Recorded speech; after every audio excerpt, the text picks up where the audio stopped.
Hi what's up guys, welcome back to my dot photoshop tutorial. मैं हूं आपका दोस्त राहुल पालीवाल। आज ये हमारा बेसिक ट्यूटोरियल का सेकंड पार्ट है।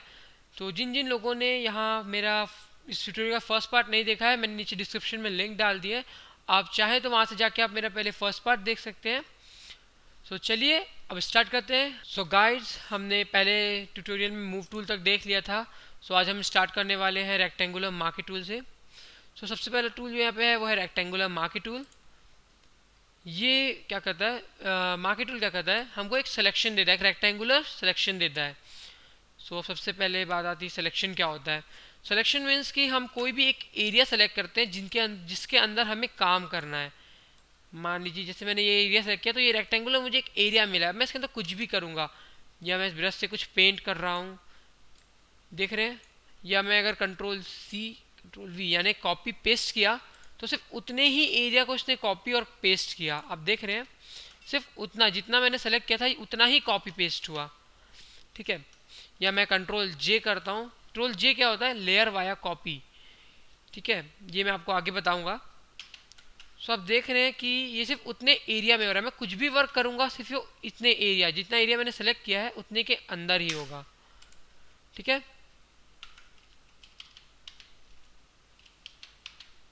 अब इसमें जब मैं सिलेक्शन ले लिया हूँ, तो इसके बाद मैं यहाँ पे वापस मार्केट टूल लूँगा। जब मैं यहाँ पे राइट क्लिक करूँगा, तो मुझे यहाँ पे कुछ ऑप्शंस मिल रहे हैं। पहला है डी सेलेक्ट। डी सेलेक्ट यानी कि मैंने कुछ सेलेक्ट किया, सिलेक्शन लिया, उसे मैं यहाँ से डी सेलेक्ट कर सकता हूँ। देख रहे हैं, वो गायब हो गया। इसका शॉर्टकट है कंट्रोल डी। ठीक है, ये यहाँ से भी होता है। आप चाहे तो सेलेक्ट में जाके यहाँ से पहला ऑप्शन आपको दिख रहा है कंट्रोल डी, डी सेलेक्ट। ठीक है, उसका नेक्स्ट ऑप्शन है यहाँ पे सेलेक्ट इन्वर्ट। तो ये उल्टा सिलेक्शन ले लेगा। अभी मैंने जो सिलेक्शन लिया है, मैं अभी ब्रश कर रहा हूँ, तो ये मतलब पेंट कर रहा हूँ, तो इसके अंदर हो रहा है। लेकिन मैं जब इसे इन्वर्ट सेलेक्ट कर दूंगा और उसके बाद फिर मैं ब्रश से जब पेंट करूंगा, तो देख रहे हैं उस एरिया को छोड़ के बाकी हर जगह पेंट हो रहा है। यानी कि जो सिलेक्शन मैंने लिया था ये उसका उल्टा हो गया है। यानी सिलेक्शन जो है वो उल्टा हो गया है, अपोजिट साइड पे चला गया है। ठीक है। थर्ड ऑप्शन है फेदर। यहाँ पे पूछ रहा है कि मुझे कितने पिक्सल्स पे फेदर चाहिए, तो मैं यहाँ पे 100 कर देता हूँ। तो अब आप देख रहे हैं, अब जब मैं इस सिलेक्शन के अंदर कुछ भी वर्क कर रहा हूँ, तो वो हल्का हल्का इस सिलेक्शन से बाहर भी मुझे मिल रहा है। उसका रीज़न ये है क्योंकि मैंने फेदर यूज़ किया है। तो मैंने 100 सेलेक्ट किया था, तो ये 100 पिक्सल्स के अंदर भी हल्का हल्का मतलब कि एक मिक्स होता हुआ वो उस पर, जो मैं भी इसके अंदर काम करूँगा वो उस पर भी मुझे मिलेगा। ठीक है। गाइस, हमने फेदर देख लिया। अब नेक्स्ट जो ऑप्शन है रिफाइन एज, ये मैं आपको अपने हेयर सिलेक्शन वाले वीडियो पे बताऊंगा। अभी मैं इसे यहाँ पे रहने देता हूँ। नेक्स्ट ऑप्शन है सेव सिलेक्शन। सेव सिलेक्शन, मान लीजिए मैं कोई वर्क कर रहा हूँ और उसमें मुझे हो सकता है कि कोई सिलेक्शन की ज़रूरत बार बार पड़ती हो, तो मैं अपने सिलेक्शन को सेव करके रख सकता हूँ। यहाँ से सेव कर सकता हूँ। तो यहाँ मैं इसे नेमिंग कर देता हूँ। मैं इसे नेमिंग देता हूँ बॉक्स। ये जो आपको दिख रहा है यहाँ डॉक्यूमेंट, अभी तो यहाँ पे सिर्फ एक ही डॉक्यूमेंट खुला हुआ है, अनटाइटल। तो यहाँ पे बस एक अनटाइटल 1 नज़र आ रहा है। ये न्यू, मैं चाहूँ तो न्यू डॉक्यूमेंट पे इसको सेव कर सकता हूँ, या मैं और कोई डॉक्यूमेंट ओपन करके रखा होता तो यहाँ पे वो भी आता। पर अभी यहाँ पे सिर्फ अनटाइटल है, तो मैं ऐसे सेलेक्ट कर लेता हूँ। चैनल न्यू ही रहेगा, और कोई न्यू और बॉक्स। यहाँ मेरा ऑलरेडी एक जो सिलेक्शन पहले से मैंने बना रखा है बॉक्स नेम का, और मैं उस पर भी इसे सेव कर सकता हूँ। मैं चाहूँ तो एक नए चैनल पे भी सेव कर सकता हूँ। ठीक है, तो भाई मैं नए चैनल बॉक्स 2 करके बना लेता हूँ। मैं जब ओके प्रेस करूँगा, उसके बाद मैं इसे कर देता हूँ कंट्रोल डी। तो अब मैं जाऊँगा सेलेक्ट, ये जो ऑप्शन आपको नज़र आ रहा है सेलेक्ट का, इसमें जब मैं क्लिक करूँगा यहाँ पे ये लोड सिलेक्शन, तो आप देख रहे हैं यहाँ पे मेरे पास बॉक्स और बॉक्स 2 करके 2 सिलेक्शन सेव है।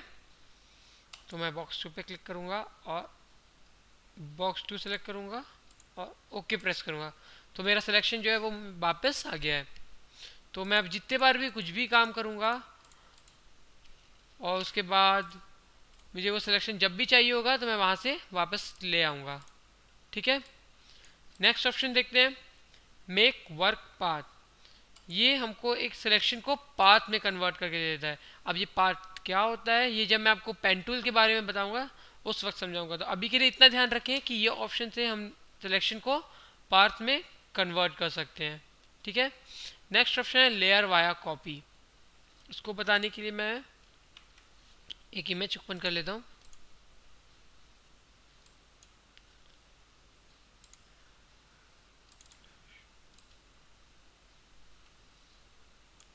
तो ये मेरे पास एक इमेज है।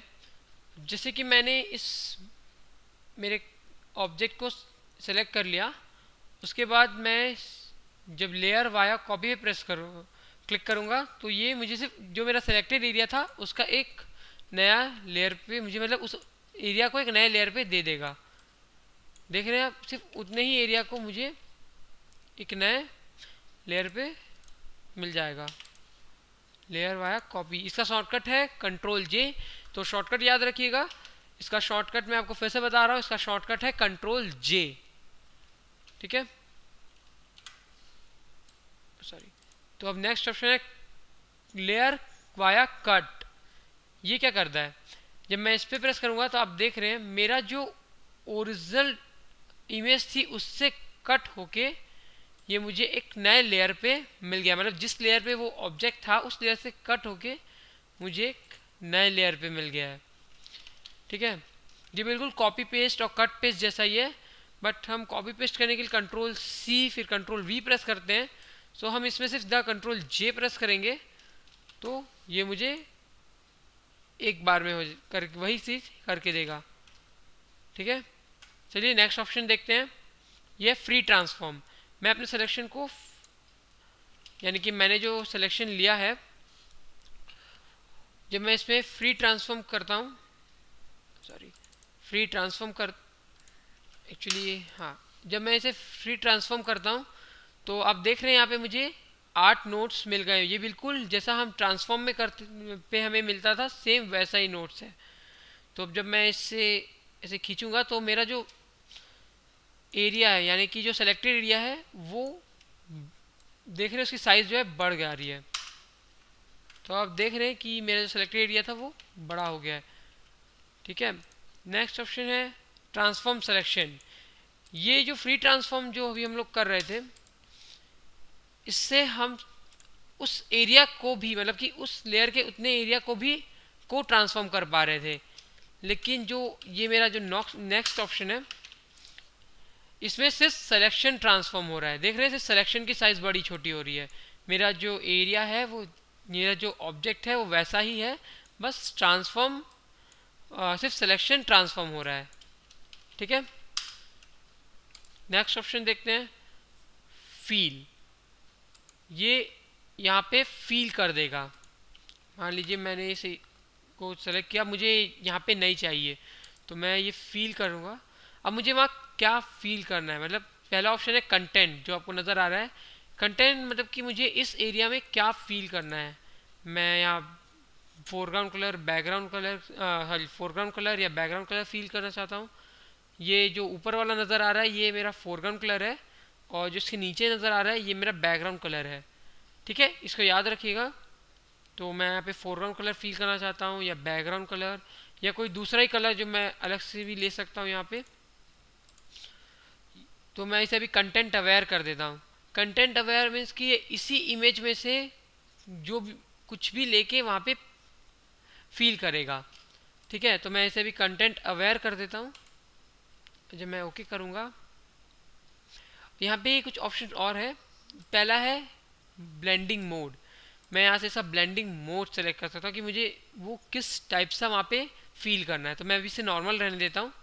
वैसे आप चाहें तो आप इसे चेंज करके देख सकते हैं कि क्या होता है, किस किस मोड कौन कौन सा मोड कैसे कैसे काम करता है, ये आप चेंज कर करके देख लेना। मैं अभी इसे नॉर्मल रहने देता हूँ। ये ऑपेसिटी मतलब कितने परसेंट वो दिखेगा और कितना परसेंट वो ट्रांसपेरेंट रहेगा, ये इस ऑपेसिटी पे डिपेंड करता है। मैं इसे कम ज़्यादा भी कर सकता हूँ। अभी मैं इसे 100% पे ओके कर देता हूँ। तो देख रहे हैं जो मेरा सिलेक्टेड एरिया था वो फील हो गया है, यानी कि मैंने वो यहीं से कुछ पार्ट्स लेके वहाँ पे फील कर दिया है। ठीक है, यानी कि मेरा जो ऑब्जेक्ट था वो गायब हो गया। तो ये फील कैसे काम करता है आपको अब समझ में आ गया होगा। नेक्स्ट है स्ट्रोक। ये कितने पिक्सल, यानी कि ये पहला जो ऑप्शन आपको नज़र आ रहा है कि जो मैंने यहाँ पे जो बॉर्डर मिलेगा वो कितने स्ट्रोक यानी कि कितने पिक्सल्स पे होगा। मैं इसे 81 80 कर देता हूँ। और यहाँ पे कौन सा कलर यानी कौन से कलर का बॉर्डर चाहिए तो मैं ब्लैक सेलेक्ट करता हूँ।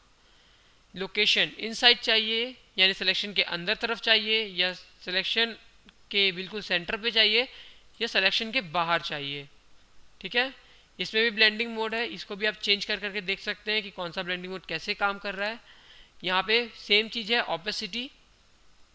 जब मैं ओके प्रेस करूँगा तो आप देख रहे हैं कि मुझे बाहर की तरफ, मैंने वहाँ पे आउटसाइड सेलेक्ट किया था तो बाहर की तरफ ऐसा एक बॉर्डर मिल गया है। ठीक है, तो ये आपको समझ में आ गया। नेक्स्ट ऑप्शन यहाँ पे जो फास्ट फिल्टर, दोनों ये तीनों ऑफ है, ये अभी यहाँ पे काम नहीं करेंगे और ये 3D पे काम करते हैं, और 3D मैं आपको आगे किसी और ट्यूटोरियल में बताऊंगा।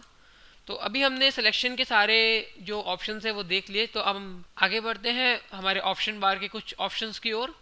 तो यहाँ पे जब सबसे पहला ऑप्शन आपको यहाँ पे कुछ 4 आइकॉन्स बने हुए नज़र आ रहे होंगे। तो जैसे कि मैंने यहाँ पे मेरा रेक्टेंगुलर मार्की टूल सेलेक्ट किया, उसके बाद जो पहला ऑप्शन है जिसपे अभी पहला आइकॉन हमको नज़र आ रहा है ये है न्यू सिलेक्शन। यानी मान लीजिए जब मैंने उस पर क्लिक रखा है, ये मैंने एक सिलेक्शन लिया और इस पर मैंने क्लिक कर रखा है, तो ये मुझे हर बार जितनी बार मैं नया सिलेक्शन लेता जाऊंगा ये मुझे हर बार एक न्यू सिलेक्शन देगा। यानी वो जो सिलेक्शन मेरा पहले वाला है वो हट जाएगा और एक नया सिलेक्शन आ जाएगा। ठीक है, मान लीजिए मैं अपने अगले आइकॉन जो है ऐड टू सिलेक्शन, इस पर क्लिक रखा हूँ तो वो सिलेक्शन मेरा है और ये भी उसके साथ ऐड हो गया है, देख रहे हैं। और अगर मैं इसके बीच में कहीं से ऐसा करूँगा तो ये भी उसमें ऐड होता जाएगा, यानी ये सिलेक्शन को ऐड करता जाएगा। ठीक है, नेक्स्ट जो मेरा ऑप्शन है ये है सब्ट्रैक्टिव सिलेक्शन। मान लीजिए मैंने ये सिलेक्शन लिया, अब मुझे इसे 20 से काटना है, तो मैं ये ऐसे करूँगा तो ये यहाँ का सिलेक्शन जो है सब्ट्रैक्ट कर देगा यानी माइनस कर देगा। ठीक है, उसे गायब हटा ही देगा, वहाँ का वो सिलेक्शन को डीसेलेक्ट कर देगा। ठीक है, तो ये आपको समझ में आ गया। तो नेक्स्ट आइकॉन जो आपको नज़र आ रहा है ये है इंटरसेक्ट विथ सिलेक्शन। जब भी मैं कहीं से भी सिलेक्शन को ऐसे लूँगा तो ये वहाँ से उसे इंटरसेक्ट कर देगा, यानी मैं इस सिलेक्शन से यहाँ तक के बीच में कहीं से भी इसे सिलेक्शन लूँगा तो ये सिर्फ उसे उतना ही सिलेक्शन कर देगा और बाकी का जो है वो हटा देगा। ठीक है, तो आपको ये 4 आइकॉन कैसे काम आते हैं समझ में आ गए। उसके बाद ये फेदर है जो मैं आपको पहले ही बता चुका हूँ, जो हम यहाँ से फेदर कर रहे थे वही सेम ऑप्शन यहाँ से है। ठीक है, इसके बाद यहाँ पे स्टाइल में आएंगे तो है फिक्स साइज और फिक्स रेशियो। ये जो फिक्स रेशियो है ये मैंने यहाँ पे वेट पे 10 और हाइट पे 5 कर रखा है, तो जो मेरा सिलेक्शन है वो एक परफेक्ट रेशियो में मुझे मिल रहा है, देख रहे हैं, ना छोटा हो रहा है ना बड़ा हो रहा है, ये बिल्कुल एक परफेक्ट रेशियो में मुझे मिल रहा है।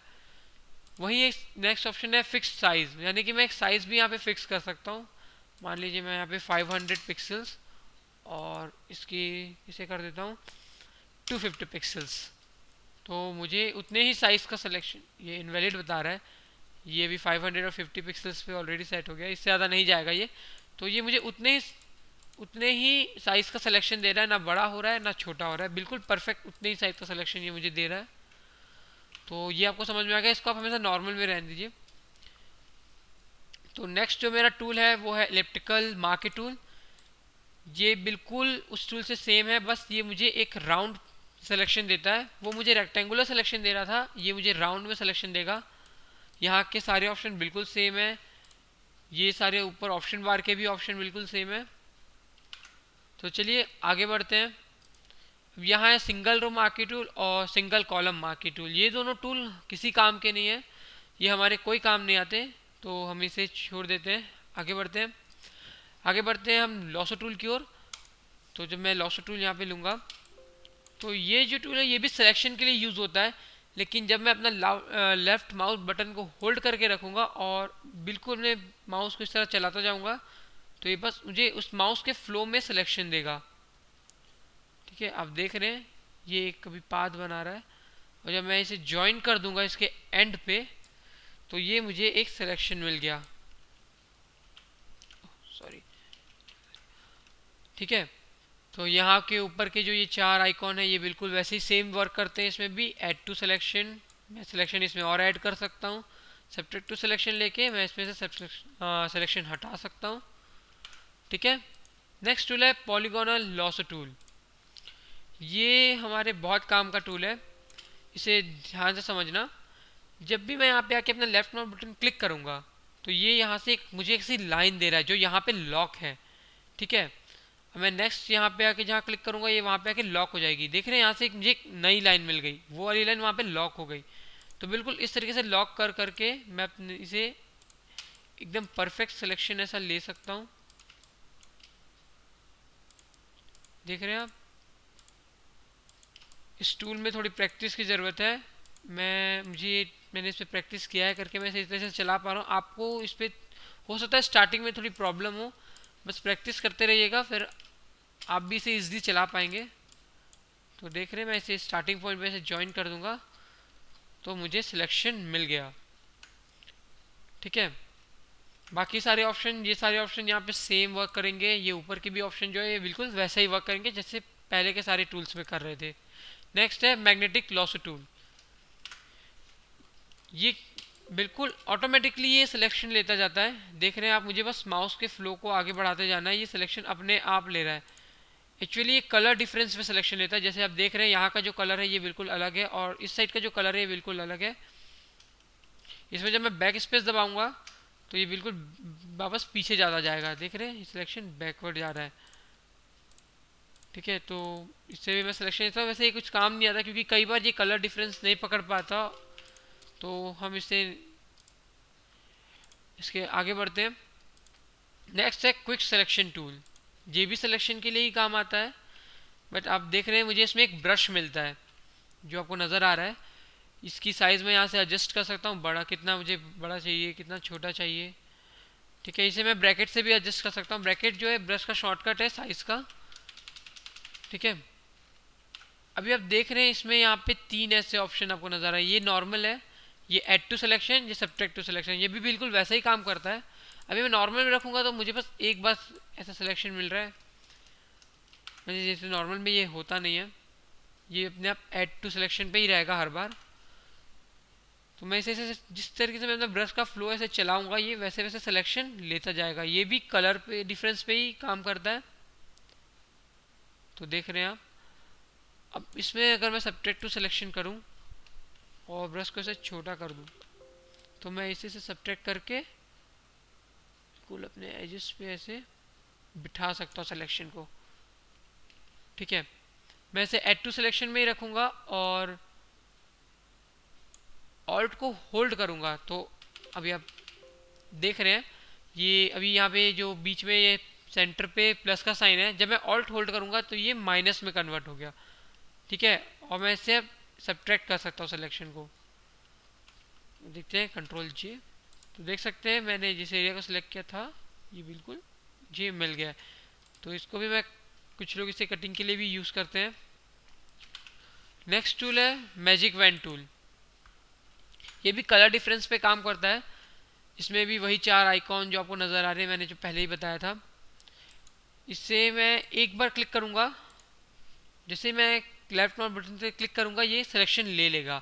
ये बिल्कुल सिर्फ एक सिंगल कलर को पकड़ रहा है। आप देख रहे हैं ये एक मतलब कि हाईलाइट, ये टोनिंग पे काम करता है।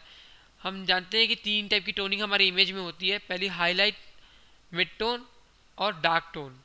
तो अभी यहाँ पे देख रहे हैं ये बहुत ज़्यादा हाईलाइटेड एरिया है, तो यहाँ पे क्लिक करूँगा तो ये सारे हाईलाइटेड एरिया को कैच कर लेगा। अब ये जो डार्क एरिया आपको नज़र आ रहे हैं, मैं जब यहाँ क्लिक करूँगा तो ये सिर्फ डार्क एरिया को ले रहा है। देख रहे हैं आप, सिर्फ डार्क टोन वाले जो एरिया है उनको कैच कर रहा है। यहाँ पे ये जो ऑप्शन है इससे मैं कम कर दूँ, अगर 12 कर दूँ तो जिसका जो सिलेक्शन एरिया है वो छोटा हो जाएगा। देख रहे हैं बहुत थोड़ा थोड़ा सिलेक्शन ले रहा है। और मैं इसे वापस बढ़ा दूँ, वापस 32 कर दूँ तो ये वापस से पहले जैसे बड़े बड़े सिलेक्शन लेने लगेगा। ठीक है, ये टूल आपको समझ में आ गया। ये हम लोग कब यूज़ करते हैं, जब मेरे मान लीजिए मैं कोई इमेज खोलता हूँ उसमें आपको समझाता हूँ। जैसे कि ये इमेज है, इसका जो बैकग्राउंड है देख रहे हैं ये बिल्कुल सिंगल कलर का है, तो मैं यहाँ पे इसका यूज़ कर सकता हूँ और इसे डायरेक्टली रिमूव कर सकता हूँ इस तरीके से। कंट्रोल, देख रहे हैं मैंने बैकग्राउंड यहाँ से हटा दिया है और यहाँ से भी मैं बिल्कुल इस तरीके से बैकग्राउंड को हटाता जाऊँगा। ठीक है, आपको समझ में आ गया ये कैसे काम करता है। तो ये एक सिंगल कलर पे काम करता है। अब नेक्स्ट जो टूल है वो है क्रॉप टूल। क्रॉप टूल हम लोग तब यूज़ करते हैं जब हम लोगों को इमेज को क्रॉप करना हो, वो भी किसी साइज़ पे। यहाँ मैं साइज़ ले सकता हूँ, मान लीजिए मैं यहाँ पे 4:6 लिया हूँ, मैं 6:4 कर देता हूँ। तो मैं जब इस इमेज में एरिया सेलेक्ट करूँगा कि मुझे कितना एरिया क्रॉप करना है, मैं चाहता हूँ कि बस मैं इतना ही एरिया मुझे मिले, डिस्प्ले करे, और बाकी का जो एरिया है वो हट जाए। तो मैं इतना एरिया सेलेक्ट करके जब एंटर मारूंगा, यहाँ पे एंटर करूँगा, तो बस उतना ही एरिया मुझे दिख रहा है। ठीक है, फिर से दिखा, मान लीजिए मैं इतने एरिया को करता हूँ, तो मुझे उतना ही एरिया मिलेगा, बाकी का जो है वो हट जाएगा। ठीक है, तो यहाँ से इसका साइज़ जो है, डॉक्यूमेंट का जो साइज़ है वो यहाँ से आप सेलेक्ट कर सकते हैं कि आपको जो नया डॉक्यूमेंट क्रॉप होकर जो डॉक्यूमेंट मिलेगा उसकी साइज़ क्या होगी, ये यहाँ से सेलेक्ट कर सकते हैं आप। ठीक है, नेक्स्ट टूल है पर्सपेक्टिव क्रॉप टूल। ये कैसे काम करता है ये लो मैं आपको बताता हूँ। जैसे कि मान लीजिए मेरा जो ये ऑब्जेक्ट है ये ऐसे टेढ़ा है, इसमें ऐसे टेढ़ा रखा हुआ है। ठीक है, मान लीजिए ऐसे टेढ़ा रखा हुआ है। अब मुझे ये ऑब्जेक्ट सीधे में चाहिए, तो मैं इस टूल का यूज़ करूँगा। इससे मैं इसे बिल्कुल इस तरीके से ऐसे सेलेक्ट करते जाऊँगा, और जब मैं एंटर प्रेस करूँगा तो वो जो मेरा ऑब्जेक्ट जो टेढ़ा था वो मुझे यहाँ सीधा होके मिल गया। इसमें भी यहाँ पे आप साइज़ सेलेक्ट कर सकते हैं, इसमें रिजोल्यूशन भी सेलेक्ट कर सकते हो आप अपने डॉक्यूमेंट का। तो ये आपको समझ में आ गया होगा ये पर्सपेक्टिव क्रॉप टूल कैसे काम करता है। नेक्स्ट टूल देखते हैं, ये स्लाइस टूल है। ये हम लोगों को किसी काम नहीं आता, तो हम इसे भी छोड़ देते हैं, आगे बढ़ते हैं। सो गाइड्स, अब जो नेक्स्ट टूल है वो है आई ड्रॉपर। आई ड्रॉपर जो है ये सिर्फ कलर सेलेक्ट करने का काम आता है। यहाँ पे जो मेरा फोरग्राउंड कलर आप देख रहे हैं, तो मैं जैसे यहाँ पे क्लिक करता हूँ तो यहाँ मेरा फोरग्राउंड कलर है चेंज हो जा रहा है। देखो मैं स्माइली पे क्लिक करा तो स्माइली का कलर मुझे यहाँ मिल जा रहा है, बॉम्ब पे क्लिक करूँगा तो उसका कलर मुझे यहाँ मिल जा रहा है। तो ये सिर्फ कलर सेलेक्ट करने के काम आता है। इसके आगे है 3D material eye dropper tool. ये जब यूज़ करते हैं जब हम 3D पे वर्क कर रहे हो, तो जब मैं 3D का ट्यूटोरियल बनाऊंगा तो मैं उस वक्त बताऊंगा ये कैसे यूज़ होता है। बाकी जो आगे के टूल है ये बिल्कुल बेकार है, ये हमारे कोई काम नहीं आते, तो मैं इन्हें छोड़ देता हूँ। नेक्स्ट टूल है स्पॉट हेलिंग ब्रश टूल, जिसे मान लीजिए मैंने इसे सेलेक्ट किया तो आप देख रहे हैं वो वहाँ से हट गया। जो हम फील कर रहे थे अभी तक कंटेंट अवेयर, ये भी बिल्कुल वैसी तरीके से यहाँ यहाँ आप ऊपर देख रहे हैं कंटेंट अवेयर, क्रिएट टेक्सचर, और ये लास्ट ऑप्शन है प्रैक्टिस मैच। तो मैं यहाँ से जिसको भी क्लिक करूँगा, मैंने क्रिएट टेक्सचर किया तो यहाँ पे भाई टेक्सचर क्रिएट कर देगा इसकी जगह पे, ये देख रहे हैं आप। ठीक है, तो मैं इसे कंटेंट अवेयर पे ही रखूँगा। ये उसका ब्लेंडिंग मोड है, मैं इसे नॉर्मल मोड पे रखूँगा, और मैं किसी भी चीज़ पे से क्लिक करूँगा तो वो उसको गायब कर देगा, यानी वहाँ से हटा देगा। ठीक है, तो इस टूल का आपको यूज़ समझ में आ गया। नेक्स्ट टूल है हेलिंग ब्रश टूल।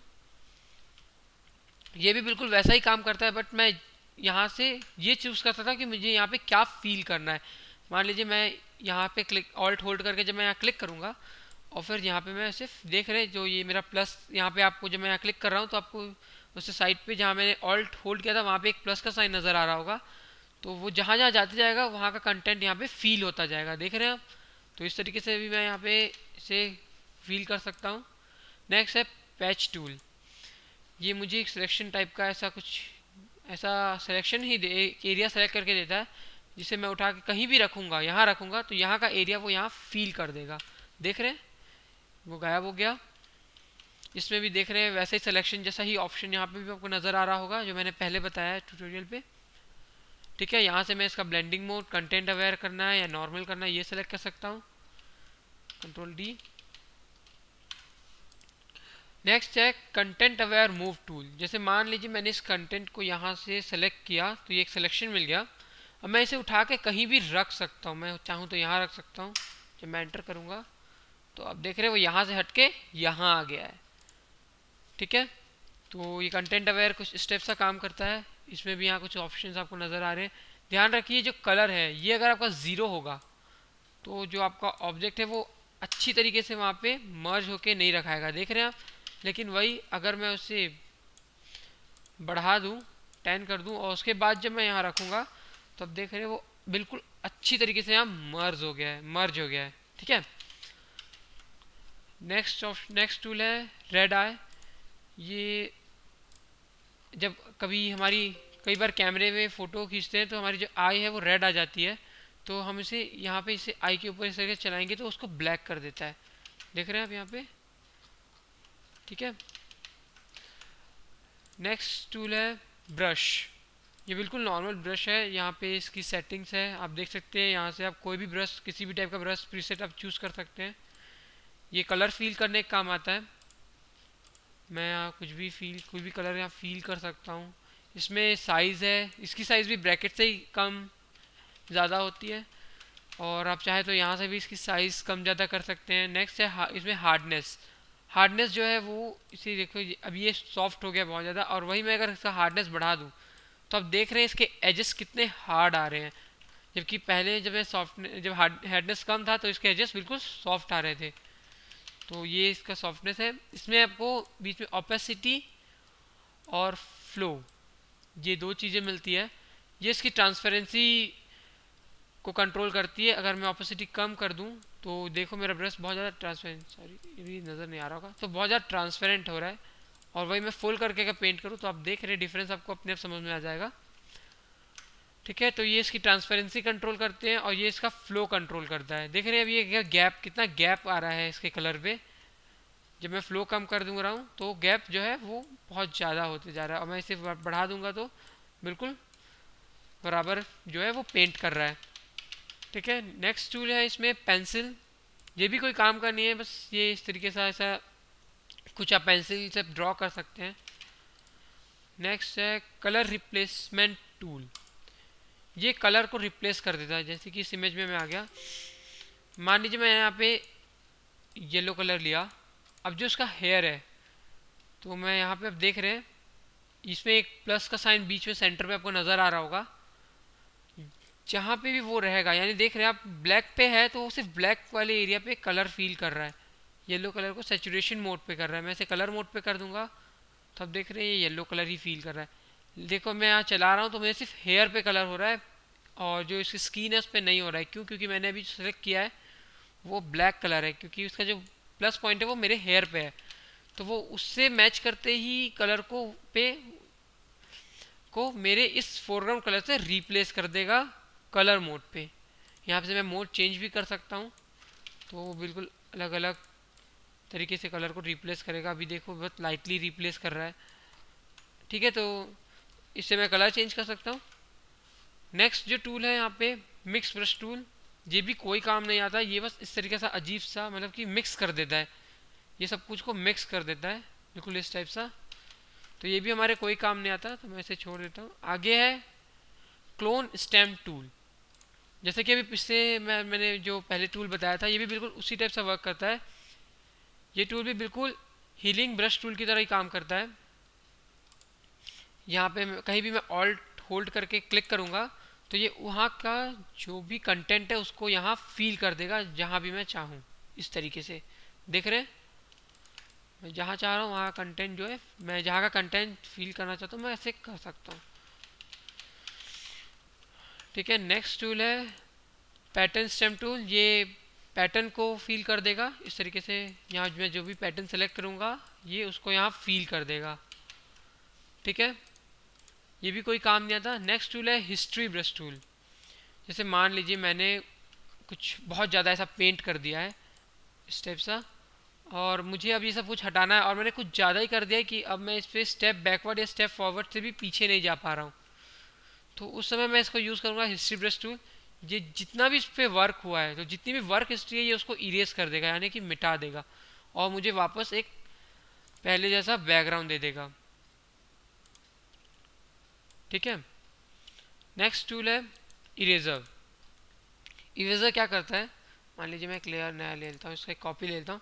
अब मैं इसमें इसको मिटाना चाहता हूँ, तो ये इसको मैं मिटा दूंगा, तो जो मेरा पीछे है ट्रांसपेरेंट होता जा रहा है। जो आपको ऐसे ब्लैक एंड वाइट जो बॉक्स नज़र आ रहे हैं उसका मतलब है ट्रांसपेरेंट, यानी यहाँ कुछ भी नहीं है, ये बिल्कुल ब्लैंक है। ठीक है, मैं इसे ऑन करूँगा तो आप ये नज़र आ रहा है।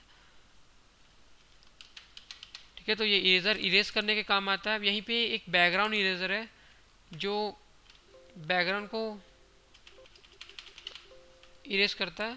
अभी आप देख रहे हैं ये मेरे ऑब्जेक्ट को इरेज नहीं कर रहा, बस उसके बैकग्राउंड को इरेज कर रहा है, क्योंकि जो इसमें जो प्लस का साइन बना है वो सिर्फ बैकग्राउंड पे क्लिक करता जा रहा है करके, वो सिर्फ बैकग्राउंड इरेज उससे मतलब किसी जैसे सेम कलर मिल रहे हैं वो सिर्फ उसे इरेज कर रहा है। जैसे कि मैं इसको आप इसी में से जाता हूँ, यहाँ देख रहे हैं अभी से पूरा इरेज कर देगा ये। अगर मैं इसे बहुत बड़ा भी कर दूँ और फिर भी मैं क्लिक करूँ तो आप देख रहे हैं सिर्फ बैकग्राउंड को ये इरेज किया, जो कि मेरा ऑब्जेक्ट था उसे इसने इरेज नहीं किया। उसका रीज़न क्योंकि जो मेरा बैकग्राउंड था वो एक कलर का था, तो ये सिर्फ कलर पे वर्क करता है। इसके जो बीच पे प्लस पॉइंट है उसमें जो भी कलर होगा, जैसे मान लीजिए मैं इसे हेयर पे क्लिक किया तो देख रहे हैं आप सिर्फ हेयर हेयर इरेज हो रहा है और कुछ भी इरेज नहीं हो रहा। तो इसे जो भी एक जैसा नज़र आएगा ये उसको इरेज कर देगा, यानी एक कलर का जो भी नज़र आएगा ये उसको इरेज कर देगा। ठीक है, तो अगला टूल है मैजिक इरेजर टूल। ये भी वैसा ही सेम कलर पे काम करता है, ये भी एक कलर के जो इसे मिलेंगे उसे इरेज कर देगा। ठीक है, ये सारे टूल किसी काम के नहीं आते, ये जैसे ये दोनों टूल है। सो गाइस आज के लिए बस इतना ही, जितना मैंने आज आपको इस ट्यूटोरियल में बताया है और पिछले ट्यूटोरियल में मैंने कुछ जो ऑप्शंस आपको बताए थे इसको आप प्रैक्टिस करते रहिए। ये आपको एक बार में नहीं समझ में आएगा, आप जब इसे बार बार प्रैक्टिस करेंगे तो आपको धीरे धीरे कुछ कुछ ऑप्शंस जो है समझ में आने लगेगा।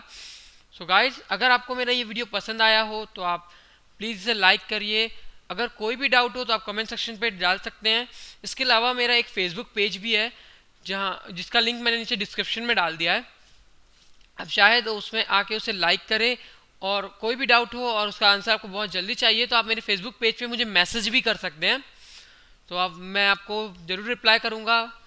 और आप अगर मेरा नेक्स्ट वीडियो देखना चाहते हैं तो प्लीज़ मेरे चैनल को सब्सक्राइब करना ना भूलें। And thanks for watching.